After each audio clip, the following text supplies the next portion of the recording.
বাংলাদেশের সংখ্যালঘুদের উপর আক্রমণে প্রতিবাদ জানিয়ে জম্পুই জেলা সোশ্যাল ডেভেলপমেন্ট সোসাইটির সাংবাদিক সম্মেলন। সোমবার বেলা 12 ঘটিকায় জম্পুই জেলা মহকুমা জাগাইবাড়ি আল জামিয়া ভবনে জম্পুই জেলা সোশ্যাল ডেভেলপমেন্ট সোসাইটির উদ্যোগে পার্শ্ববর্তী রাষ্ট্র বাংলাদেশে সংখ্যালঘুদের উপর বর্বরোচিত আক্রমণের তীব্র ধিক্কার ও নিন্দা জানিয়ে গুরুত্বপূর্ণ সাংবাদিক সম্মেলনের আয়োজন করা হয়। সাংবাদিক সম্মেলনে বাংলাদেশের সংখ্যালঘুদের উপর বর্বরোচিত আক্রমণের তীব্র ধিক্কার ও নিন্দা জানিয়ে কথা বলেন জম্পুই জেলা সোশ্যাল ডেভেলপমেন্ট সোসাইটির উপদেষ্টা মৌলানা জাকির হোসেন আল জলিলি। বাংলাদেশের সংখ্যালঘুদের উপর আক্রমণ বন্ধ করার ক্ষেত্রে ত্রিপুরা তথা ভারত সরকার এই বিষয়ে কঠোরভাবে উদ্যোগ গ্রহণ করার জন্য আবেদন করেন তিনি। আগরতলায় বাংলাদেশের হাই কমিশনার নিকট ডেপুটেশন দেওয়ার উদ্যোগ গ্রহণ করা হচ্ছে বলে জানিয়েছেন তিনি। বাংলাদেশের অন্তর্বর্তীকালীন সরকার অবিলম্বে এই আক্রমণ বন্ধ করার উদ্যোগ গ্রহণ না করলে বৃহত্তর প্রতিবাদ সংগঠিত করা হবে বলে জানিয়েছেন সোসাইটির কর্মকর্তারা। এদিকে সাংবাদিকদের সাথে কথা বলতে গিয়ে জম্পুই জেলা সোশ্যাল ডেভেলপমেন্ট সোসাইটির সভাপতি খলিল মিয়া বলেন, বাংলাদেশের পার্বত্য চট্টগ্রামে সংগঠিত সংখ্যালঘুদের উপর আক্রমণের তীব্র ধিক্কার ও নিন্দা জানাচ্ছে সোশ্যাল ডেভেলপমেন্ট সোসাইটি। বাংলাদেশের সংখ্যা গরু মানুষ এবং সরকার সংখ্যালঘুদের উপর আক্রমণ করা অবিলম্বে বন্ধ করার জন্য উদ্যোগ গ্রহণ করতে বিশেষ আবেদন করেন তিনি।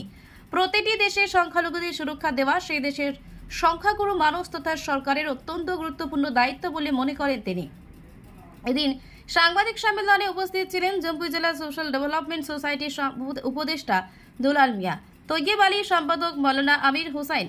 অন্যান্য কর্মকর্তারা হলেন মঞ্জিল মিয়া, নবীর হোসেন, আরব আলী, আবুল মিয়া, হানিফ মিয়া, আব্দুল মনাফ সহ অনেকেই। দেখুন বিস্তারিত প্রমোদনগর থেকে আমির হোসেনের রিপোর্ট, ভিশন 24। জম্পুই জেলা সোশ্যাল ডেভেলপমেন্ট সোসাইটি কমিটির উদ্যোগে সাংবাদিক সম্মেলন মিলিত হয়েছি।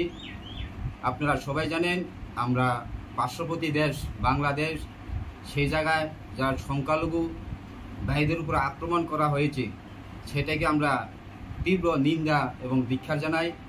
এর পাশাপাশি আমরা বাংলাদেশ যে সরকারের কাছে আহ্বান রাখবো, যারা সংখ্যাগুরু রয়েছে জনগণ, তাদের কাছেও আমরা আহ্বান রাখতে চাই যে সংখ্যালঘু রয়েছে তাদের উপর যাতে আর কোনোভাবে আক্রমণ না করা হয় এবং হত্যা করা হয়। সেটার জন্য আমরা জম্পুই জেলা সোশ্যাল ডেভেলপমেন্ট সোসাইটির উদ্যোগে আজকে সাংবাদিক সম্মেলন করা হয়েছে।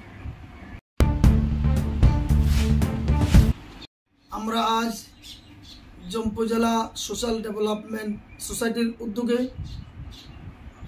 বাংলাদেশে গঠিত সংখ্যালঘুদের উপর যে আক্রমণ, এই আক্রমণের তীব্র ধিক্কার ও নিন্দা জানিয়ে আমরা আজকে এক সাংবাদিক সম্মেলনের আয়োজন করি। আমরা এই সাংবাদিক সম্মেলনের মধ্য দিয়ে বাংলাদেশে যে সংখ্যালঘুদের উপর বর্বরোচিত আক্রমণ চলছে তার তীব্র ধিক্কার এবং নিন্দা জানাচ্ছি। পাশাপাশি আমাদের ভারত সরকার, ত্রিপুরা সরকারের মাধ্যমে আমরা এই আবেদন করতে চাই যাতে অবিলম্বে বাংলাদেশ সরকারের সাথে যোগাযোগ করে সংখ্যালঘুদের উপর আক্রমণ অবিলম্বে বন্ধ করা হয়। আমরা ভারতবর্ষে বসবাস করছি, ভারতবর্ষের ত্রিপুরা রাজ্যে বসবাস করছি।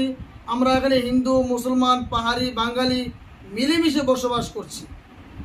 আমরা এই দেশের সংখ্যালঘু, আমাদেরকে সংখ্যাগুরুরা সুরক্ষা দিচ্ছে। তদ্রূপভাবে বাংলাদেশে যারা সংখ্যালঘু, ওইখানে সংখ্যাগুরু যারা আছেন ভাইয়েরা, আপনারা অবশ্যই সংখ্যালঘুদেরকে সুরক্ষা দেওয়া আপনাদের দায়িত্ব। সেই হিসাবে আমরা যেহেতু পার্শ্ববর্তী রাষ্ট্র, আপনারা অবিলম্বে সংখ্যালঘুদের উপর আক্রমণ এবং ঘর জ্বালানি ভাঙ্গা, দোকান ঘর পুরা ভাঙ্গা, মানুষের উপর আক্রমণ, নির্যাতন অবিলম্বে বন্ধ করুন। আমরা তার তীব্র ধিক্কার এবং নিন্দা জানাচ্ছি।